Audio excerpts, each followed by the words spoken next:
Indonesia menyimpan segudang destinasi wisata memukau yang tersebar dari Sabang hingga Merauke.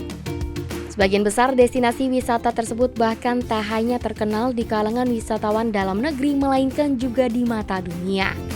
Seperti di Provinsi Timur Indonesia, Papua yang merupakan salah satu destinasi wisata prioritas dengan keindahan terkenal pulau terluas ke-1 di Indonesia dan merupakan pulau terluas kedua di dunia setelah Greenland. Selain dikenal dengan Raja Ampat, menelisik Papua Barat terdapat pulau yang menjadi wisata religi bagi umat Kristen Protestan, ialah Mansinam.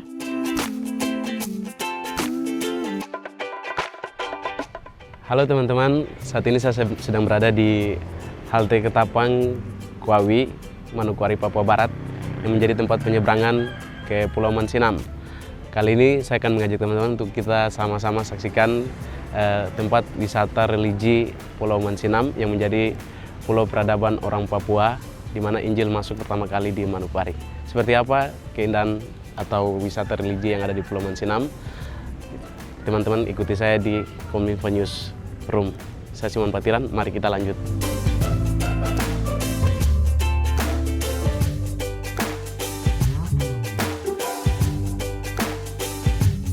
Pemirsa, mengelilingi Pulau Mansinam adalah pengalaman luar biasa. Walaupun tidak terlalu menantang, namun bisa memberikan kepuasan dalam diri karena terjawab sudah pertanyaan besar seperti apa sisi lain Pulau Mansinam, pulau yang mempunyai sejarah besar bagi tanah Papua. Untuk sampai di Pulau Mansinam, kita harus menyeberang menggunakan perahu mesin atau biasa dijadikan taksi laut. Perorangan dikenakan biaya berkisar antara 5 hingga 10 ribu rupiah untuk sekali menyeberang.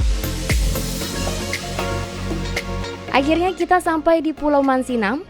Pulau yang merupakan bagian dari wilayah Papua Barat ini letaknya sekitar 6 km dari kota Manokwari. Salah satu objek wisata yang populer sekaligus jadi daya saing di Pulau Mansinam yakni sebuah monumen patung Yesus berukuran raksasa, di mana patung tersebut menjadi simbol atau perlambangan sejarah panjang perkembangan peradaban di Papua. Nah teman-teman, saat ini saya sudah sampai di Pulau Mansinam. Ini merupakan tempat atau tugu pendaratan dari kedua sendeling, yakni Karel William Otto dan Johan Gottlob Gessler. Pada tahun 1855, tepatnya tanggal 5 Februari, kedua sendeling ini mendarat di Pulau Mansinam. Seperti apa selanjutnya di Pulau Mansinam? Mari kita ikuti bersama.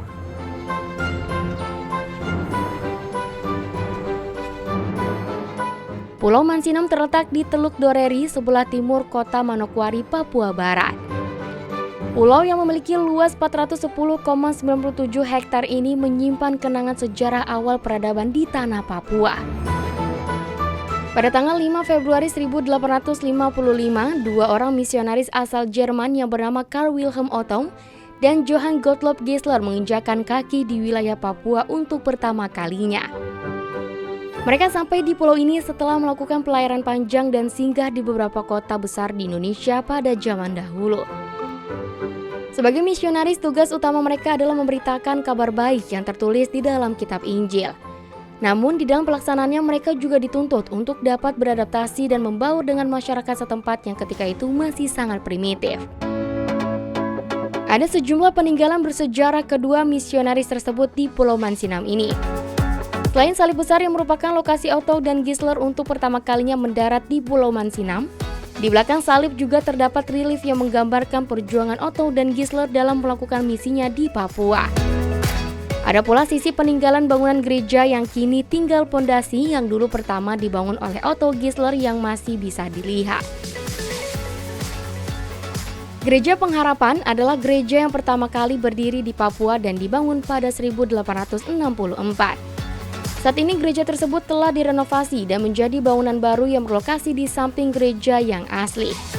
Lalu sumur tua yang dibuat kedua misionaris tersebut dan hingga kini masyarakat Mansinam tetap memanfaatkan airnya.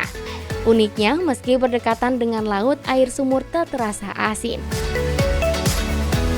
Oke teman-teman, kalau tadi kita sudah dari tugu pendaratan kedua Sendeling Otto dan Gesler. Saat ini saya sedang berada di depan gereja yang merupakan sejarah dari Injil masuk di Mansinam. Mengetahui bagaimana sejarah di Pulau Mansinam ini, ada juga sumur peninggalan di sini. Seperti apa kondisinya kita pantau bersama, mari. Nanti kita berbincang-bincang dengan para majelis di sini. Kita lanjut.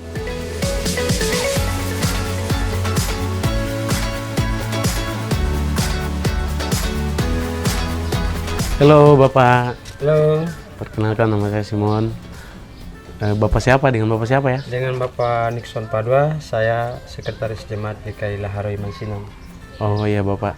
Ini saya mau tanya-tanya sedikit mengenai sejarah di Pulau Mansinam. Bisa minta waktunya Bapak? Siap. Kira-kira ya. Ini kita berada di Sumur Tua ya Bapak. Ya. Sementara kita ada di Sumur Tua. Sumur Tua ini adalah sumur tua milik Pendeta J.L. Tanasel, dibangun tahun 1872. Iya. Ya, setelah Injil masuk di Papua. Jadi kalau Injil masuk di Papua itu di Mansinam pada tanggal 5 Februari tahun 1855 oleh kedua misionaris yang berasal dari Belanda dan Jerman. Yang dari Jerman namanya Geisler, biasa disebut Geisler, dan yang dari Belanda namanya Otto. Ya, mereka dua yang membawa Injil di Papua, diutus dari negeri Belanda oleh Tuan Gosner. Beliau adalah pimpinan gereja sedunia yang berkedudukan di Rotterdam, Belanda. Ya, yang mengutus kedua misionaris ini dari Belanda menuju Batavia, lalu dari Batavia ke Tidore. Di Tidore konsultasi dengan Sultan Tidore, karena Sultan Tidore adalah yang memegang wilayah Papua waktu itu.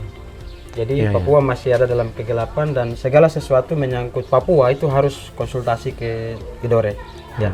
Lalu Sultan memberikan keterangan bahwa kondisi di Papua pada waktu itu dalam keadaan kegelapan, sehingga tidak dijamin atau tidak bisa memberikan jaminan keselamatan kepada kedua misionaris ini sebagai pulau kegelapan atau pulau setan. Ya, negeri setan.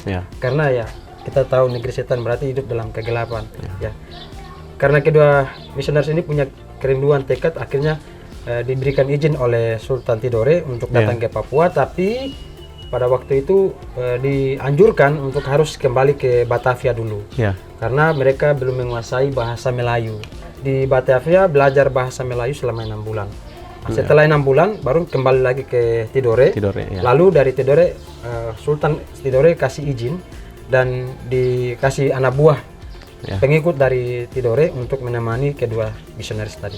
Nah, sampai di sini di Mansinam pada jam 9 pagi tanggal 5 Februari 1855 mereka tiba di Mansinam.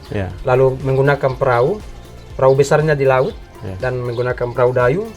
Lalu dayung ke pinggir pantai. Waktu itu masih ada semak-semak belukar. Jadi kedua misionaris ini injak tanah langsung masuk di semak-semak belukar, berdoa di semak belukar sambil berlutut, ya seperti berikutnya. Ya, dengan nama Tuhan kami menginjak. Itu namanya doa sulung. Jadi doa sulung itu diucapkan oleh kedua misionaris itu dengan nama Tuhan kami menginjak tanah ini. Nah, setelah itu kedua misionaris ini dapat serang dari masyarakat adat di sini waktu itu dengan menggunakan pedang, tombak, panah, parang, mau serang kedua misionaris itu. Tapi tidak sempat diserang karena kedua misionaris ini karena bawa guide pemandu dari Tidore, sehingga dari guide yang dari Tidore kasih keterangan bahwa kedua bapak ini tidak datang untuk mencari kesalahan atau mencari musuh dengan masyarakat di sini. Tapi mereka dua ini hanya mau datang hidup bersama-sama dengan masyarakat di sini sambil menyampaikan Injil kebenaran atau Injil keselamatan itu kepada orang Papua dan tidak mengganggu masyarakat di sini. Kalau diizinkan mereka dua mau tinggal begitu. Nanti mereka cari makan sendiri, usaha sendiri, tidak mengganggu dari masyarakat. Lalu kepala sukunya bilang oke, kalau memang tidak mengganggu kenyamanan kami di sini, kami menerima. Jadi sudah diterima karena tidak mengganggu. Boleh disebutkan Pak kira-kira dari kepala suku yang pertama menerima beliau berdua? Ya, kepala suku yang pertamanya itu adalah kepala suku yang berasal dari marga Rumsayor. Ya, Saupupi Rumsayor. Iya. Ya, itu nama Saupupi Rumsayor. Beliau kepala keret besar yang ada di saat itu yang menerima. Kalau untuk sumur ini sendiri, ini dibangun oleh pendeta J.L. Vanasel pada tahun 1872. Jadi setelah 1855, Injil sudah masuk dulu. Jadi kedua misionaris ini sudah kembali. Yang Otonya meninggal di Kwabi dan Gaislernya di Mansinam kembali ke Jerman. Kalau Otto meninggal di Kwabi karena demam berdarah. Jadi dimakamkan di Kwabi. Jadi ini sumur ini dibuat bukan Otto sama Gaisler, tapi Otto sama Gaisler itu perintis pertama yang menginjakkan kaki di Pulau Mansinam untuk pertama kalinya.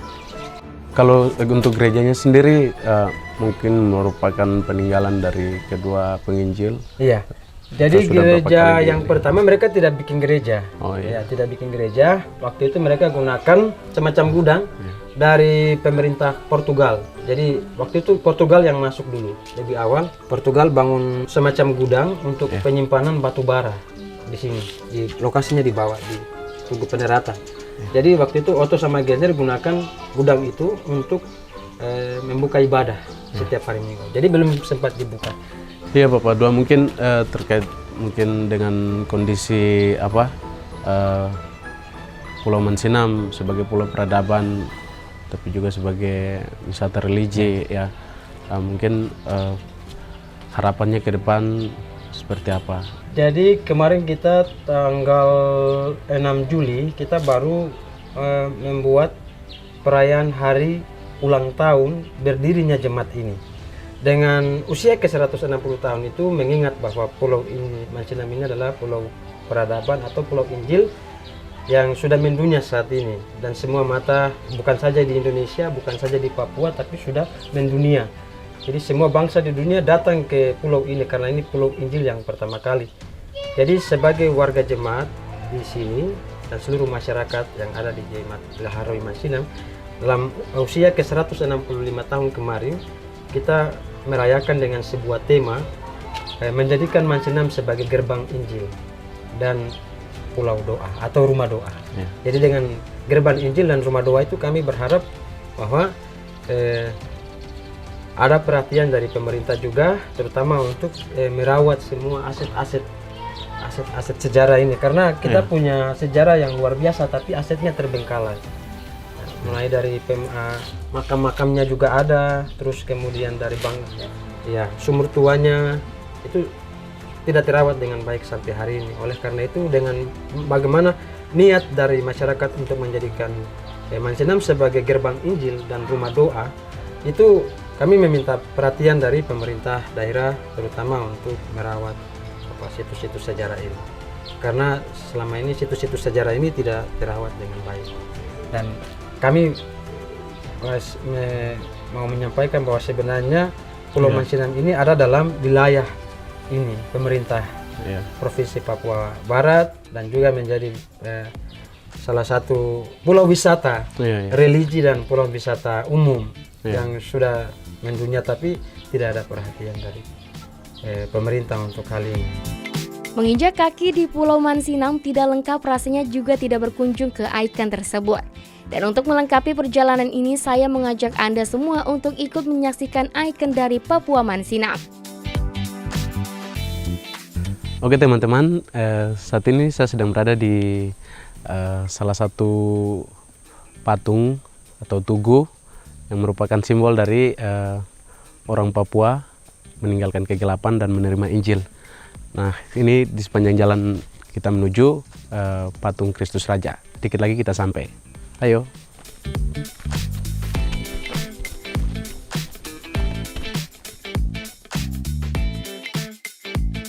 Kondisi fisik Pulau Mansinam yang biasa saja akan menjadi luar biasa setelah kita menelusuri sejarah dan berbagai bukti peninggalan awal berdirinya peradaban modern di tanah Papua. Mansinam menyimpan kisah yang luar biasa terkait perjuangan Otto Gaisler terhadap perkembangan kehidupan masyarakat Mansinam, khususnya dan masyarakat Papua pada umumnya. Sangat tidak lengkap apabila berkunjung ke Manokwari namun belum datang ke pulau ini. Pace-mace, kakak ade jangan lupa ke Mansinam. Kalau kau ke Manokwari belum ke Mansinam, jangan bilang kalau kau sudah ke Manokwari. Sip.